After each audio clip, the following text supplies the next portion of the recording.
Processing হচ্ছে কোনো কিছুর প্রসেস বা তৈরি করার পদ্ধতি হচ্ছে প্রসেসিং। ঠিক আছে, এই যে প্রসেসিং দেখতে পাচ্ছ, এই প্রসেসিংটা কিন্তু এবছর তোমাদের জন্য ইম্পর্টেন্ট। কিন্তু প্রসেসিংটা লিখবো কি করে? প্রসেসিং খুবই সহজ, খুবই সহজ। যারা ভয়েস চেঞ্জ জানে তাদের ক্ষেত্রে তো আরও বেশি সহজ। এছাড়াও প্রসেসিংয়ের যে সকল পয়েন্টগুলো তোমাদের এতে থাকবে, কোশ্চেনে দেওয়া থাকবে, যদি কোশ্চেন পড়ে ওখানে অবশ্যই পয়েন্ট দেওয়া থাকবে, সেই পয়েন্টগুলো অনুযায়ী কিন্তু প্রসেসিংটা লিখতে হবে। তো কিছু জিনিস তোমাদেরকে জানতে হবে, কয়েকটা ওয়ার্ড আমি বলছি, খুব বেশি না হলেও 2-3টে ওয়ার্ড বলছি যেগুলো সম্পর্কে একটু জেনে রাখা দরকার। তোমাদের দেখবে অনেক সময় কোশ্চেনে তোমরা দেখবে প্রিপেয়ার্ড কথাটা থাকবে, প্রিপেয়ার্ড কথাটা। আবার কোথাও কোথাও দেখতে পাবে মেক বা মেড কথাটা দেখতে পাবে। আবার কোথাও কোথাও দেখতে পাবে প্রসেস কথাটা দেখতে পাবে। এই যে জিনিসগুলো দেখতে পাচ্ছ, এইগুলোরই ফর্ম কিন্তু আমাদের প্রসেসিং। প্রিপেয়ার্ডের নাউন ফর্মে তোমরা পাঠিয়ে দিতে পারো, প্রিপারেশান করে দিতে পারো, প্রসেস থেকে প্রসেসিং করতে পারো, মেড থেকে মেকিং করতে পারো। এই জিনিসগুলো একটু তোমাদের খেয়াল রাখতে হবে।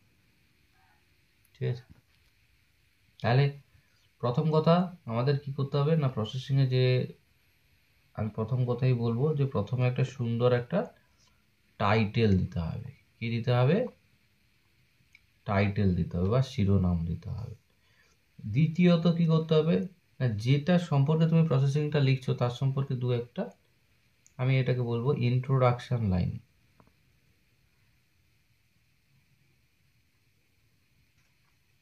এর মানে কি গো স্যার? ইন্ট্রোডাকশন লাইন্স মানে যে সম্পর্কে তুমি প্রসেসিংটা লিখছো তার সম্পর্কে দু একটা লাইন লিখবে।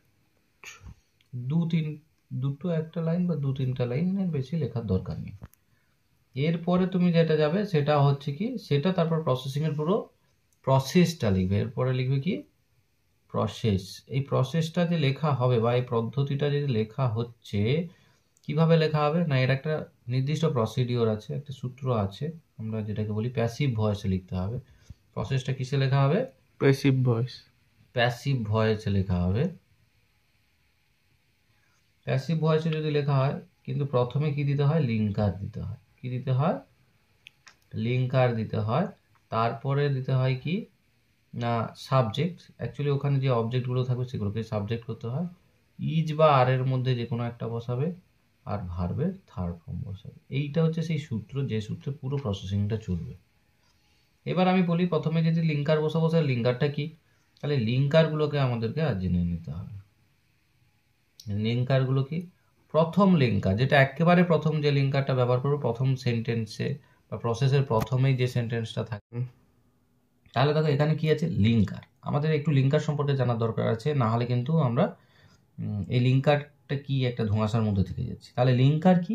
লিঙ্কার হচ্ছে যেগুলো দিয়ে আমরা শুরু করছি একটা প্রসেসিং, যেগুলো দিয়ে পদ্ধতিগুলো পর পর বলছি, প্রথমে এটা, তারপর এটা, এই যে বলছি তারপর এটা, এই যে তারপর যখনই বলছি, এই বাংলাগুলোর ইংরাজিগুলো তোমরা যেভাবে লিখবে, তো প্রথম যেটা লিখবে সেটাকে অবশ্যই লিখবে কি? At first. কি লিখবে? At first. বানান কি? এটি, at first, FIRST, at first. তো অ্যাট ফার্স্ট, এটা প্রথমেরটাতে কি লিখবে? At first. এরপরে তুমি দেন লিখতে পারো, THEN, দেন লিখতে পারো, তারপরে নেক্সট লিখতে পারো। এগুলো কিন্তু তোমাকে বাধ্যবাধকতা নয় যে তুমি এরপরেই দেন লিখতে হবে, নেক্সট লিখতে পারবে না, এমনটা নয়। কিন্তু তুমি প্রথম সেন্টেন্সটাতে অ্যাট ফার্স্ট লিখলে তারপরে সেন্টেন্সে নেক্সটও লিখতে পারো, ল্যাটারও লিখতে পারো, তোমার যেটা খুশি লিখবে। এগুলো চেঞ্জ হবে, কিন্তু প্রথমটাতে অবশ্যই অ্যাট ফার্স্ট লিখতে হবে, এটা কিন্তু মাথায় রাখতে হবে। এরপরে তুমি আরও যেগুলো লিঙ্কার হয়, ল্যাটার হতে পারে, আফটার হতে পারে, আফটার দ্যাটও হতে পারে, নাও দিতে পারো। খুব বেশি মুখস্থ করার দরকার নেই, গোটা 5-7 মুখস্থ রাখবে তাতেই হয়ে যাবে। এরপরেরটা অ্যাট লাস্ট বা ফাইনালি, যে কোনো একটা লিখবে। কি বললাম? অ্যাট লাস্ট বা ফাইনালি, এটা একদম শেষেরটাই লিখবে। কোথায় লিখবে? একদম শেষে। দেখো তোমাকে আমি কি বললাম, তাহলে প্রথমটা যেটা শুরু করবে এটা দিয়ে শুরু করলে, তারপরে এগুলো জাস্ট চেঞ্জ করে করে দিয়ে দেবে, শুধু যেন একই লিঙ্কার পরপর দুটো সেন্টেন্সে না থাকে সেটুকু একটু খেয়াল রাখবে, কারণ কি সেটা একটু দেখতে খারাপ লাগে, ভুল নয় কিন্তু। আর এগুলো লিঙ্কার লেখার পরে একটা অবশ্যই এখানে কমা দেবে, কমা দিয়ে তারপরে লিখবে। আর এইগুলো দেখতে পাচ্ছ অ্যাট লাস্ট, ফাইনালি, এটা একদম শেষেরটা লিখবে। প্রথমটা তাহলে ফিক্সড, শেষেরটা ফিক্সড, আর মাঝখানেগুলো চেঞ্জ করতে পারো। তাহলে এতদূর পর্যন্ত বোঝা গেল। তাহলে প্রসেসিংয়ে তাহলে আমাদের প্রথমে কি করতে হবে, প্রসেসিংয়ের একটা অবশ্যই সুইটেবল টাইটেল নিতে হবে, এরপরে দু একটা ইন্ট্রোডাকশন লাইন লিখতে হবে, তারপরে আমাদের প্রসেসটা যেটা যাবো সেই প্রসেসটাতে আমরা কি দেখে নেব যে এই সূত্রটাই কিন্তু করব, কি সূত্রটা কি, লিঙ্কার বসাবো, তারপরে সাবজেক্ট কোনটা না, ওখানে যে অবজেক্টগুলো দেওয়া থাকবে সেগুলোকেই সাবজেক্ট করে দেবে, কারণ কি আমরা প্যাসিভে জানি অবজেক্টগুলো সাবজেক্টে চলে আসে, কিন্তু ওটা তোমাদের ম্যাক্সিমাম সময় পয়েন্টে বেশ কিছু দেওয়া থাকে, আর না হলে তোমরা কি দিয়ে প্রশ্ন করলে বা কাকে দিয়ে প্রশ্ন করলে যেগুলো উত্তর পাবে সেগুলো দিকে তোমরা এখানে সাবজেক্ট হিসেবে বসাবে। তারপরে ইজ বা আর এর মধ্যে, যদিও এম, ইজ, আর তিনটের মধ্যে বোঝানো হয়, তবে এম এর ব্যবহারটা এখানে বিশেষত হয় না, কারণ এম সাধারণত আই এর পরে বসে, আর এখানে আই এর কোনো ভূমিকা বিশেষ থাকে না, তাই আমি এখানে ইজ এবং আর করলাম। আর ভার্বের থার্ড ফর্ম, এটা কিন্তু তোমাদেরকে ভালো করে মাথায় রাখতে হবে, মেন ভার্বের থার্ড ফর্ম। তো এই স্ট্রাকচারে কিন্তু পুরো প্রসেসিং লেখা হবে। দেখো এখানে যে কোশ্চেনটা আছে, তাহলে এতক্ষণ ধরে আমরা প্রসেসটা শিখলাম, সেই প্রসেসটা শেখার পরে এখানে কি আছে, কোশ্চেনটা দেখো। কোশ্চেন বিভিন্ন রকম দিতে পারে, যে study the following flow chart and write a paragraph on the processing of the following, দিয়ে পয়েন্টগুলো দিতে পারে। তোমাকে এখানে ডাইরেক্ট নাও বলে দিতে পারে যে কিসের উপরে লিখতে হচ্ছে, তাহলে তোমাকে বুঝে নিতে হবে। এখানে কিন্তু তোমাকে এই যে দেখো লেখা আছে প্রসেসিং, কথাটা থাকবে, এটা কিন্তু এক ধরনের প্যারাগ্রাফ, প্রসেসিংটাও এক ধরনের প্যারাগ্রাফ, কিন্তু এখানে তোমাকে দেওয়া থাকবে। তো তোমাকে হয় টাইটেলে দেওয়া থাকবে যে কি লিখতে হবে, এরকমও কোশ্চেনটা হয়। এখানে দেখো আমি এখানে কোশ্চেনটা লিখে দিয়েছি, দেখো shows how orange juice is processed. এখানে আরও থাকে study the flow chart and write a paragraph how orange juice is processed. এটাও কিন্তু তোমাকে কোশ্চেনে দিয়ে দিতে পারে, কোশ্চেনে এটাও দিতে পারে। আবার কি করতে পারে, তোমাকে এইখানে টাইটেলে দিল না, কিসের উপরে লিখতে হবে দিল না, তোমাকে এই যে পয়েন্টগুলো দেওয়া আছে এই পয়েন্টগুলো দেখে লিখতে হবে, পয়েন্ট কিন্তু দেওয়া থাকবে তোমাকে, এটা কিন্তু তোমাকে মাথায় রাখতে হচ্ছে। কি কি পয়েন্ট দিয়েছে এখানে, কালেক্টিং অরেঞ্জেস, তাহলে অরেঞ্জগুলোকে কালেক্ট করতে হচ্ছে। তারপরে রিমুভিং রোটেন ওয়ান্স, যেগুলো পচে গেছে খারাপ হয়ে গেছে সেগুলোকে বাদ দিতে হচ্ছে। ওয়াশিং অ্যান্ড পিলিং, পরিষ্কার করতে হচ্ছে, ছাল ছাড়াতে হচ্ছে। ক্রাশিং, পিষে ফেলতে হচ্ছে। স্ট্রেনিং দ্য জুইস, এবার সেটা বাছাই করা হচ্ছে। অ্যাডিং সুগার, তারপরে মিষ্টি মেশানো হচ্ছে, বোতলে ভরা হচ্ছে, তারপরে কেটে সিল এবং লেবেল দেওয়া হচ্ছে। তো এইরকম পয়েন্ট দেওয়া আছে, সেটা দেখে বোঝাই যাচ্ছে যে কি তৈরি হচ্ছে, বোঝাই যাচ্ছে বোতলে ভরা হচ্ছে মানে জুস, এবং এটা কি অরেঞ্জ, তাই অরেঞ্জ জুস। সো এটা তোমরা পয়েন্ট দেখেও বুঝতে পারো, তবে তোমাদের ম্যাক্সিমাম কেসেসে দেওয়া থাকে কোশ্চেনে, এভাবে দেওয়া থাকতে পারে how orange juice is processed. তো দেখো এখানে দুটো ক্ষেত্রেই আমি প্রথম কথা এবার লেখায় আসি, আমি লেখায় কি বলেছিলাম, তোমাদের পয়েন্টগুলো বলেছিলাম কি, প্রথমে একটা টাইটেল দিতে হবে, সুন্দর একটা টাইটেল দিতে হবে। তাহলে এখানে টাইটেল তুমি কি করবে, তাহলে দেখো এখানে কি আছে, প্রসেসিং কথাটা ছিল, এখানে কি ছিল, প্রসেসিং কথাটা ছিল, তুমি লিখতে পারো প্রসেস অফ অরেঞ্জ জুস, সেটাও লিখতে পারো। আমি এখানে কি করেছি, মেকিং করে দিয়েছি, এখানে কি করেছি, মেকিং অরেঞ্জ জুস করে দিয়েছি, তাহলে এটাও কিন্তু হবে। তুমি প্রসেস অফ অরেঞ্জ জুস করতে পারো, প্রসেসিং অরেঞ্জ জুস করতে পারো, সবই হবে। প্রসেসিং অরেঞ্জ জুস করতে পারো, এখানে যেহেতু প্রসেসিং দেওয়া আছে প্রসেসিং অরেঞ্জ জুস করতে পারো, বা এই প্রসেসটাকে নাউন ফর্মে ট্রান্সফার করে, যদি এইটা টাইটেল থাকতো how orange juice is processed, তো তুমি এটাকেই তুমি টাইটেল হিসেবে ব্যবহার করতে পারো, how orange juice is processed. দেখো how orange juice is processed, আমি কিন্তু দুটো টাইটেল এখানে লিখেছি, টাইটেল অনেকভাবেই তুমি লিখতে পারো, ইটস নট ম্যাটার। তো তাহলে তোমাকে কি করতে হবে, এই যে টাইটেলটা সুন্দর করে দিতে হবে। সোজা কোথায়, বেসিক্যালি এখানে তুমি নাউন ফর্ম ব্যবহার করবে, তারপরে অরেঞ্জ জুস দিয়ে দাও, তাহলে অরেঞ্জ জুস করতে পারো, আবার কি করতে পারো, প্রসেস অফ অরেঞ্জ জুসও করতে পারো, আর how orange juice is processed এটা তাহলে করতে পারো। তাহলে এটা গেল আমাদের টাইটেল। টাইটেলের পরে আমি কি বলেছিলাম, ইন্ট্রোডাকশান। দেখো আমি যদি একটু দেখিয়ে নিই তোমাদের, টাইটেলের পরে আমি কি লিখেছিলাম, ইন্ট্রোডাকশান লাইন লিখেছিলাম, 2 থেকে 3 লাইন লিখতে বলেছিলাম ইন্ট্রোডাকশান লাইন্স। তো তাহলে আমরা এখানে দেখে নিই যে এখানে ইন্ট্রোডাকশান লাইন্সগুলো কী কী লিখেছি। দেখো আমি অরেঞ্জ জুস সম্পর্কে কি লিখেছি, orange juice is a useful drink with full of vitamin C. দেখো আমরা জানি অরেঞ্জ বা যেগুলো লেবু এগুলো টক জাতীয় জিনিস, আর টক জাতীয় জিনিস মানে সেখানে ভিটামিন সিতে পরিপূর্ণ থাকবে, তাই আমি সেটাই লিখেছি। আর এটা কি, এটা একটা খুবই প্রয়োজনীয় ড্রিঙ্ক, কোল্ড ড্রিঙ্কসের থেকে তো অনেক ভালো তোমরা জানো। তো তাই এটা কি আমি লিখেছি, orange juice is a useful drink with full of vitamin C. তাহলে এটা গেল আমাদের একটা line.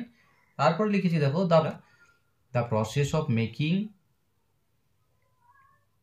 It passes through a number of stages. তুমি এটাও বলতে পারো বা তুমি এটাও লিখতে পারো, যেটা আমি এখানে লিখিনি, আমি বলে দিচ্ছি তোমাদেরকে। The process of making orange juice is going through, এই পাসেসের জায়গায় ইজ গোয়িং থ্রু লিখতে পারো, ইটের জায়গায় অরেঞ্জ জুসও দিতে পারো তোমরা, কোনো সমস্যা নেই। এ নাম্বার অফ স্টেপস লিখতে পারো বা স্টেজেস লিখতে পারো।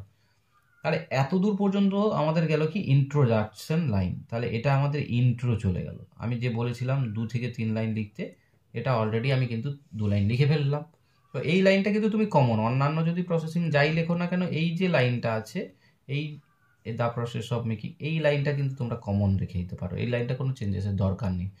আর এখানে যে ড্রিঙ্ক আছে, যদি এটা ধরো অন্য কিছু পড়ে গেছে, তখন হয়তো দেখা গেল ড্রিঙ্ক নয়, তো এই জায়গাটার নামটা চেঞ্জ করবে, এই ড্রিঙ্কের জায়গায় আইটেম করবে, ব্যাস দিয়ে এখানে ফুল স্টপ দিয়ে দিতে পারো, with full of vitamin C. সেটাতে কি আছে না আছে হয়তো তুমি জানো না, তখন কিন্তু এটাই লিখবে। ধরো আমার এখানে দেখা গেল সোপ মেকিং দিয়ে দিয়েছে, তো তখন তুমি কি লিখবে, soap is a useful item in our daily life, এটা তুমি অ্যাড করে দিতে পারো, বা in our day to day life এটা অ্যাড করতে পারো।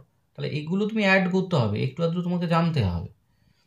এরপরে চলে আসি পুরো আমাদের প্রসেসে। এরপরে আমরা কি বলছি, প্রসেসটা কিসে বলছি, প্যাসিভ ভয়েসে বলেছিলাম না, কি বলেছিলাম, প্রথমে লিঙ্কার, তারপরে সাবজেক্ট, তারপরে ইজ বা আর এর মধ্যে যে কোনো একটা ভার্বের থার্ড ফর্ম। তাহলে এখানে আমি পয়েন্টগুলোকে কিভাবে ইউটিলাইজ করছি দেখো ভালো করে। তাহলে প্রথম পয়েন্ট কি বলেছিলাম, অ্যাট ফার্স্ট দিতে বলেছিলাম, অ্যাট ফার্স্ট। তাহলে আমিও এখানে দেখো অ্যাট ফার্স্ট লিখেছি, অ্যাট ফার্স্ট লিখেছি। তারপরে কি লিখেছি, রাইপ ম্যাঙ্গোজ, কোথায় পেলাম, এইখানে দেখো, সরি অরেঞ্জেস, রাইপ অরেঞ্জেস, এখানে দেখো কালেক্টিং অরেঞ্জেস ছিল। এইখানে যে অরেঞ্জেস ছিল, আমি কি করলাম, দেখো আমরা কাঁচা লেবু থেকে তো আর রস বের করে সেটাকে অরেঞ্জ জুস বানাতে পারি না, আমরা পাকা লেবুকেই লাগবে, তাই আমি পাকা লেবুর কথা বলেছি। এখানে অরেঞ্জটা দিয়েছি, তোমরা দেখতে পাচ্ছ, এই অরেঞ্জটা এখান থেকে নেওয়া হয়েছে, এই ওপর থেকে। তাহলে এই যে অরেঞ্জ আছে এখান থেকে ছিল, তাই এখানে কি করলাম, রাইপ অরেঞ্জেসকে নিয়ে এলাম অ্যাজ এ সাবজেক্ট। কি বলেছিলাম আমি, যে অবজেক্টটাকে সাবজেক্টে নিয়ে আসবো, প্যাসিভের নিয়ম অনুসারে অবজেক্টটাকে সাবজেক্টেই নিয়ে এসেছি কিন্তু। তাহলে আমি এখানে কি করে দিয়েছি, রাইপ অরেঞ্জেস। তারপরে কি বলেছি, ইজ বা আর এর মধ্যে একটা বসাবো বলেছিলাম, তাহলে এখানে দেখো আমি এখানে আর বসিয়েছি, দেখতে পেয়েছো। তারপরে কি বলেছি, ভার্বের থার্ড ফর্ম বসাতে হবে, ভার্বের থার্ড ফর্ম, আমি কিন্তু সেটাই বসিয়েছি। এখানে কালেক্টিং ছিল, তাকে আমি ট্রান্সফার করে কি করলাম, কালেক্টেড, ভার্বের থার্ড ফর্ম হলো। এইবার তাহলে অরেঞ্জগুলোকে কালেক্ট করা হয়েছে, কোথা থেকে কালেক্ট করবো আমি, এ কি আমার ঘরের গাছের জিনিস না, অরেঞ্জকে আমি কালেক্ট করবো, যেহেতু আমি ব্যবসার সূত্রে একটা প্রসেসিং সিস্টেম দেখাচ্ছি, তো সেই জায়গায় অরেঞ্জগুলোকে আমি অবশ্যই মার্কেট থেকে কালেক্ট করবো, তাই আমি লিখেছি ফ্রম মার্কেট থেকে, বোঝা গেল। এরপরে দ্বিতীয় লাইন সবসময় দ্বিতীয় পয়েন্টে চলবে। তাহলে কি আছে, রিমুভিং রোটেন ওয়ান্স, তাহলে এখানে অবজেক্ট কোনটা, এইটা রোটেন ওয়ান্স, তাহলে আমি প্রথমে লিঙ্কার বসাবো, তারপর এটা বসাবো। তাহলে দেখো আমি এখানে দেন বসিয়েছি, তারপরে কি লিখেছি, দা রোটেন ওয়ান্স, দেখতে পাচ্ছ, দা রোটেন ওয়ান্স। তারপরে কি বলেছিলাম, ইজ আর এর মধ্যে যেহেতু ওয়ান্স বলেছি, ওয়ান্স মানে একের বেশি এখানে, তার মানে আর, তাহলে the rotten ones are removed, removing ছিল, আমি তার থার্ড ফর্ম করে রিমুভ করে দিলাম। এরপরে আবার লিঙ্কার বসিয়েছি, পরের পয়েন্টে দেখে নেবো, ওয়াশিং অ্যান্ড পিলিং আছে, তাহলে এখানে নেক্সট দ্য গুড অরেঞ্জেস বা দ্য ফ্রেশ অরেঞ্জেস, তাহলে যেহেতু আমি খারাপগুলো পচাগুলো বাদ দিয়ে দিয়েছি, তাহলে কি ফ্রেশ বেরিয়ে গেছে, কিন্তু ফ্রেশ বেরিয়েছে কিন্তু তা পরিষ্কার তো হয়নি, তাই তাকে আমাকে কি করতে বলেছে, পরিষ্কার করতে বলেছে এবং ছাল ছাড়াতে বলেছে, নাহলে তো জুস বেরাবে কি করে। তাহলে তাই আমি বলবো ফ্রেশ অরেঞ্জেস বলবো বা গুড অরেঞ্জেস বলবো। আর ওয়াশড, দেখো সেই ইজারের মধ্যে যে কোনো একটা বসিয়েছি, ওয়াশিং ছিল তাকে ওয়াশড করেছি, উইথ দ্য ওয়াটার, জল দিয়ে, তাহলে আমি এটা একটু অ্যাড করে দিয়েছি, কি দিয়ে পরিষ্কার করবো এরপরে, জল দিয়ে। অ্যান্ড দে বা দিজ, হয় দে লাগাতে পারো, দিজও লাগাতে পারো, দিজ মানে কি অরেঞ্জেসগুলো, দিজ এগুলো, বা দেও লাগাতে পারো। আর পিল্ড, ছাল ছাড়ানো হয়ে গেছে। এরপরে নেক্সট চলে যায় crushing to extract juice. Crushing to extract juice, এখানে এই পয়েন্টটাকে দেখো আমি কি করেছি, আফটার লিঙ্কার বসিয়েছি দিজ, দিজ মানে অরেঞ্জেস, দিজ মানে এখানে কি অরেঞ্জেস, আর ক্রাস্ট, ক্রাসিংকে কি করলাম থার্ড ফর্ম করলাম ক্রাস্ট টু এক্সট্রাক্ট জুইস। আর কিচ্ছু লিখিনি, দেখো যেমনটি ছিল তেমনগুলো। পরের পয়েন্টে চলে যাস, স্ট্রেইনিং দ্য জুইস, এখানে দেখো ঠিক তারপরে না লিঙ্কার বসিয়েছি, the juice is strained to remove the seeds. এখানে দেখো স্ট্রেনটা কেন করা হয়, বীজগুলোকে বেছে নেওয়ার জন্য স্ট্রেন করা হয়, তাই তো। বাছাই কার্য কি বাছবো, এখানে বাছার কি আছে, খোসা বা বীজ এগুলো তো সেখানে আমি কি করছি, বীজগুলোকে বেছে নিয়েছি। তারপরেরটা কি দেখো, আবার লিঙ্কার দিয়েছি, অ্যাডিং সুগার ছিল, অ্যাডিং সুগার, তো এখানে আমি কি করলাম ল্যাটার লিঙ্কার বসিয়েছি, সুগার ইজ অ্যাডেড, সুগারটাকে সাবজেক্টে নিয়ে এসেছি, ইজ অ্যাডেড, ফুল স্টপ। দেন আবার linker, it is field in bottles. দেখো এরপরে যখনই আমি সুগার দিয়ে দিয়েছি তাহলে আমাদের সব মিক্সিংয়ের কাজ শেষ, একটা জুস বেরিয়েছে তার মিক্সিং হয়ে গেছে, মিক্সিংয়ের পরে ওটাকে কী করতে হবে, বটলে ভরতে হবে, তাহলে এটা ফিল্ড ইন বটলস করেছি। After that linker, these are sealed and labelled, এই যে দেখো সিল এবং লেবেল মারা হয়েছে এখানে দেখাচ্ছে, তাহলে আমি সেটাই করেছি, these are sealed and labelled. আর লাস্ট যেটা হয় সেটা কি, এখানে যদিও একটা পয়েন্ট তোমাদের আমার অভাব মনে হয়েছে তাই আমি নিজে লিখে দিয়েছি, নাহলে এটাকেই তোমরা ফাইনালি দিয়ে করতে পারতে, কোনো সমস্যা ছিল না। তবে আমি আরও একটা পয়েন্ট অ্যাড করে দিয়েছি যেটা এখানে পয়েন্টটা নেই বলে আমার মনে হচ্ছে, সেই পয়েন্টটার জন্য অ্যাট লাস্ট বা ফাইনালি শেষ পর্যন্ত কি হয়েছে, দিজ আর পুট ইনটু বক্সে, সেগুলোকে বক্সে ভরা হয়েছে অ্যান্ড সেন্ড টু মার্কেট, এবং মার্কেটে পাঠিয়ে দেওয়া হয়েছে, বাজারে পাঠিয়ে দেওয়া, তাহলে বিক্রির জন্য পাঠানো হলো। এবার কেউ যদি খাবার জন্য হয় এখানেই তুমি ফাইনালি বা অ্যাট লাস্ট লাগাতে পারো, কোনো সমস্যা নেই, এই লাইনটা তুমি নাও দিতে পারো। তবে এই লাইনটাকে আরও ছোটো করেও কেউ যদি লিখতে চাও, অ্যাট লাস্ট বা finally these are ready to market বললেও কিন্তু একদম সঠিক, বোঝা গেল। এই গেল প্রসেসিং, কিভাবে লিখতে হয় তার প্রসেস। আশা করি তোমরা পারবে এবং পরবর্তীকালে হয়তো আরও তোমাদের দু একটা দেখিয়ে দেবো।